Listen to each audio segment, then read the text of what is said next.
Lauren Daigle, good morning. Good morning. Good morning. So good to have your company yet again. We've spoken to you earlier before, but it's great to have your company. We're so excited about the big news, about the Kaleidoscope Nights Tour, November this year. We can't wait for you to come down to Brisbane again. So excited. You and me both. Brisbane was one of my favorites. We went by, the last time I was there, it was like this river with a bunch of eateries off of it. It was so good. I had some really good food and it was very relaxing. A lot of cities in Brisbane are jealous of Brisbane's river. They go, why can't I have a shark-infested river going down the middle of our city? And we're like, well, you're not Brisbane, and we've got lots of sharks in there. I did not know that. What I did know is that I loved the graffiti and all the art that y'all have. Lots of art. Okay. I did not know that there were sharks in there, though. Yeah. So don't put your toes in, okay? You might be tempted, or probably not tempted because it's quite a brown river. Yeah. Hey, how have you been? How's things? Oh, it is. My life is going so great. We've been on the Kaleidoscope tour. We're on, I think, show number 57 here in the U.S. So it's been really, really fun. It's been a good time. And honestly, there's moments where you make records and you're like, I hope I get to go back to those places again. And Australia was absolutely one of them. So to get to be able to come back and bring what we've been doing over here back to Australia is going to be really, really fun. I got to say, you've got a lot of energy and a lot of vibrancy after doing so many shows. I can imagine you'd be riding the highs and the lows of being an artist and a Christian artist. Can you tell us maybe what's probably the hardest thing that you've learnt through your journey of being an artist, and how did you overcome it? Well, I think one specifically in being an artist is being recognized gets really hard. Y'all talk about this, the sharks swimming in your in your river. We have alligators all throughout our swamps. And so I come from a small town and I love really simple things. And I think when you start to realize, okay, my world is a little bit not my own anymore. People know me even if I don't know them. That gets to be a little daunting. And so there was this period of time where I remember feeling like, okay, what is this going to look like 5 years down the road, 10 years down the road? And something my counselor told me, I ended up going to counseling. She said, Lauren, there's only one person on this planet who is made to be famous, and that was Jesus. And something about the freedom of knowing, okay, on a hard day when I don't get it right, or on a day when I do get it right, and you have to fight pride or, whatever that looks like, on those days, he is the one who was made to be famous. And so takes a lot of pressure off. Oh, I love it. Certainly. I love that. Hey, we haven't seen you in Brisbane since, and it was a strange time for all of us. We were really nervous. It was like January 2020, and we were like, what's this COVID thing? And it was a big shock. So it's been almost 5 years since you were here. How is this tour, the Kaleidoscope Nights Tour, different to what we saw back in 2020? Well, I mean this when I say it. This tour is the celebration out of that season. Another really hard journey was walking through COVID. I remember we had just finished the Australia leg of the world tour. We were starting the North American leg. We had South America. We had Asia. We had, I think, a show in Africa planned. There were so many other places that we had planned on going, and it all ended in a vapor.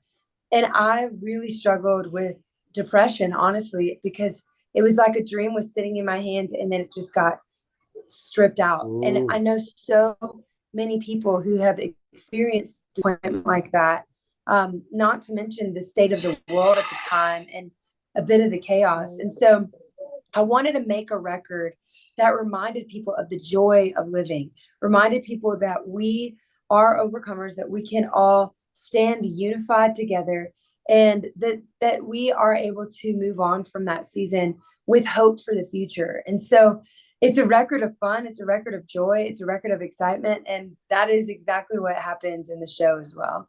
And I think that is why people are so drawn to your music, is that you are able to bring maybe those ashes, the things that you're going through, and articulate what a lot of people can't actually articulate. It's like going from ashes to beauty.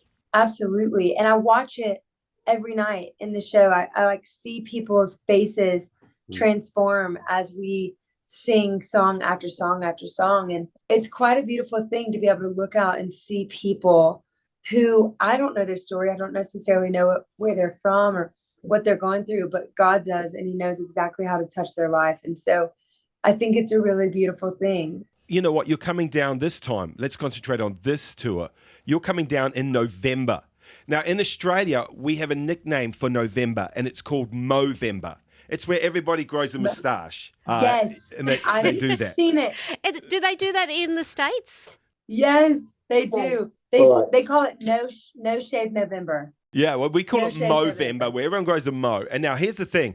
In Australia, we thought, we've got a lot of nicknames for moustaches, and we thought we'd play a little game with you right now so that, of course, that'll help you when you're here in November is it an Australian name for a moustache or not? True or false, okay? So you got to guess which is which. Okay. And it's just so that you're Let's up see. with the lingo, so you don't feel a little bit weird when everyone's talking about it. So we just want to make you feel right at home, okay, Lauren? Okay. All right, first word, Nikki. True or false? Is this an actual word for a moustache? Grass gun. Rastan. I don't. True or false? Ooh! Let's say true. You would be right. You're right. It is true. It's actually grass grin, but yes, absolutely. Okay, how about this one? Okay. In Australia, do we call a moustache a upper lip echidna? The upper lip Upper echidna. Because you said it like that, I'm going to say true.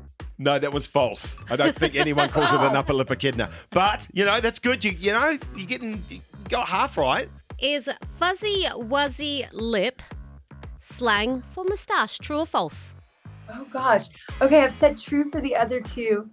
Fuzzy wuzzy lip. I feel like if you're a little kid, that would be something you would say. So maybe true. She's gone true again. That's false. That's false. I mean, if you go true or false, maybe you're going to get half of them right. Okay, last one. Is this a nickname for a moustache? Okay, the bromerang. Yes. Yes, We're it gonna say is. that. You got it. Got So that I'm half one. and half. I'm 50-50. I made an F, but we'll take it. No, you did well. The bromerang is absolutely slang for a moustache. Well done. You're going to be so good here in Brisbane in Movember. You can use it as a I line have to so many open up people that try everything. to throw those out. Yeah, it's so true. Man. Well, Lauren, it has been an absolute pleasure having you with us this morning. Thank you for taking time for little old Brizzy. We are so excited. Saturday, the 9th of November at the Convention and Exhibition Centre, the Kaleidoscope Nights Tour. What an adventure we're about to go on with you. We can get all the tickets and details on our webpage, 96five.com. Hey, Lauren, before you go, can you introduce your brand new song that we're starting to play here at 96.5 Be OK? Yes, absolutely. Hey, this is Lauren Daigle, and this is my new song, Be Okay, on 96.5. You're gonna be okay. I know that you're gonna be okay. Not a care in this whole world can take that truth away. You're gonna